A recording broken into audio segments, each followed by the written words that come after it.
నమః శ్రీ మహాగణాధిపతి నమః శ్రీ సరస్వతి నమః. భక్తులారా, మాఘమాసంలో ఈరోజు మనం 12వ రోజులో ప్రవేశించాం. మాఘ పురాణం నుండి 12వ అధ్యాయం చెప్పుకుందాం. నమః పార్వతీపతే హర హర మహాదేవ శంభో శంకర. వశిష్ఠ మహర్షి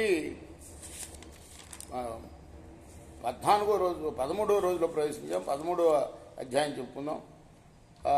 రాజా దిలీప్ మహారాజుతో చెప్తున్నాడు వశిష్ఠ మహర్షి, మాఘ స్నానం అనేది ఎటువంటి వాడికైనా కూడాను వైకుంఠ ప్రాప్తిని కలగజేస్తుంది. దీన్ని తెలిపే మరొక కథ చెప్తాను, విను. గోదావరి తీరంలో సుశీలుడు అనే ఒక బుద్ధిమంతుడైన వేద పండితుడు ఉన్నాడు. అతను ఒక రోజున ప్రయాణం చేస్తూ తోవ తప్పి భయంకరారణ్యంలో ప్రవేశించాడు. అడవి దట్టంగా ఉంది కాబట్టి అతనికి మళ్ళీ అడవిలోంచి బయటికి రావడానికి తెలియలేదు. వచ్చిన దారినే రావడానికి చాలా కష్టం. అడవిలో ఎటువైటో తీసుకెళ్తూ ఉంటుంది దారి, కాబట్టి చాలా కష్టపడుతుంటే ఈ లోపల ఒక రాక్షసుడు, బ్రహ్మరాక్షసుడు కనిపించాడు ఆయన. ఈయన భయంతో వేదాన్ని వల్లించాడు. ఆ వేదం వినటంతో రాక్షసుడు, మరి మహాత్మా, నేను పూర్వజన్మలో ఒక్క పుణ్యకార్యం కూడా చేయలేదు. నేను గోకర్ణ తీరంలో మధువ్రతం అనే గ్రామంలో గ్రామాధికారిగా ఉండేవాడిని. అందరితో అన్ని మాటలు మాట్లాడేవాడిని, కానీ ఎవరికి ఏ పని చేసేవాడిని కాదు. అసత్యాలు పలికి పొరల సొమ్ముని అపహరిస్తూ ఉండేవాడిని. అలా ఎంతో ధనం కూడబెట్టాను, ఎవరికి ఏమి ఇవ్వలేదు. స్నాన దాన పూజాధికాలు ఆచరించలేదు. నేను ఇలా అందరినీ బాధించు చివరికి మరణించాను. నరకంలో చిరకాలం తర్వాత కుక్క, గాడిద మునగు నీచ జంతువుల జన్మలను పొంది ప్రస్తుతం ఇదిగో ఈ రూపంలో ఉన్న నా పాదాలు ఇప్పుడు చండ్ర చెట్టుగా, దాని ముళ్ళ కొమ్మలు బాధింపగా ఎచ్చటికి కదలలేని ఈ జన్మలో ఉన్నాను. అంటే వాడు ఎక్కడికి కదలలేకుండా అలా పడున్నాడు అనమాట.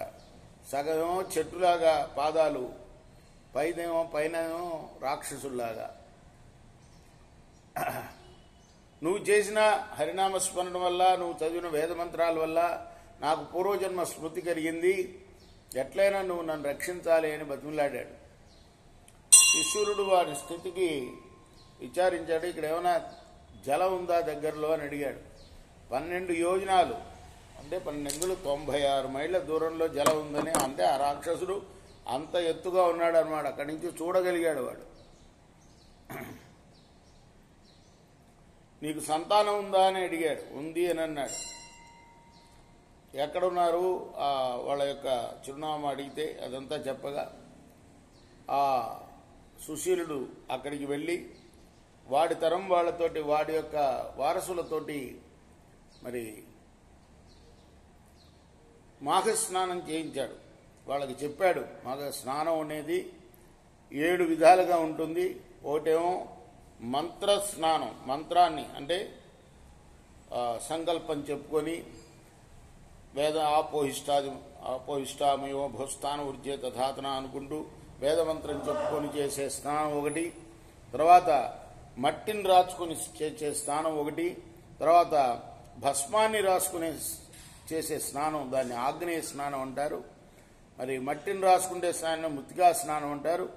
గోవులు నడిచేటప్పుడు ఆ దుమ్ముతో చేసే స్నానాన్ని వాయువ్య స్నానం అంటారు. నదులు, చెరువులు మునగు వాటిలో చేసే స్నానం వారుణ స్నానం అంటారు. ఎండ కాచేటప్పుడు వాన పడితే ఆ వానలో చేసే స్నానాన్ని దివ్య స్నానం అంటారు. మనసులో హరిని స్మరించుకుంటాం, అది మానసిక స్నానం అంటారు.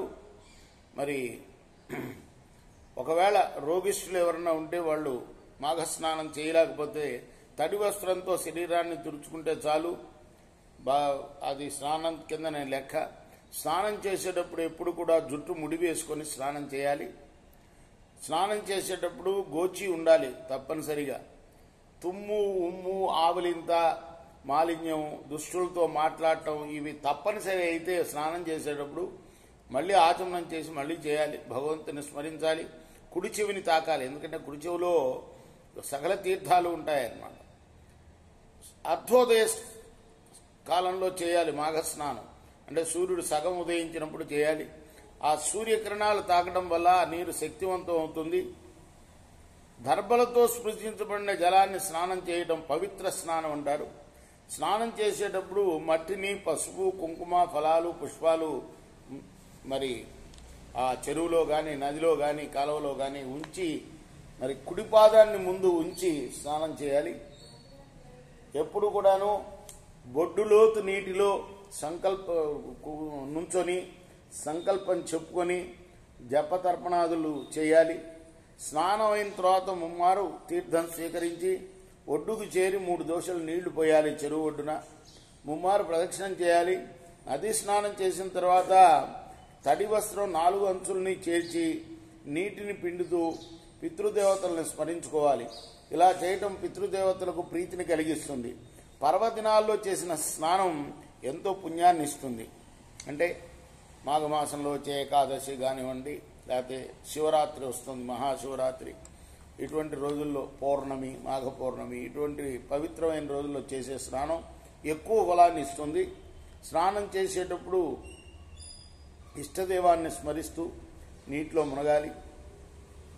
సూర్యుడిని, గంగని, దేవతల్ని తలుచుకొని నమస్కరిస్తూ ప్రదక్షిణాలు చేయాలి.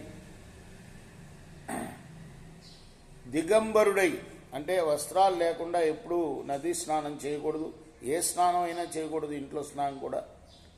అలానే పైన వస్త్రం కప్పుకొని కూడా చేయకూడదు స్నానం. నడుంకు కట్టుకోవాలి, గోచిగుడ్డ పెట్టుకొని నడుంకి వస్త్రం కట్టుకొని చేయాలి. రథసప్తమి, ఏకాదశి, శివరాత్రి ఉన్న పర్వదినాల్లో ఆయా దేవతలను కూడా తలుచుకొని స్నానం చేయాలి. ఇలా సుశీలుడు భాస్కరుడనే ఆ బ్రహ్మరాక్షసుడు యొక్క వారసుడికి చెప్పగానే వాడు అదేవిధంగా ఆచరించాడు.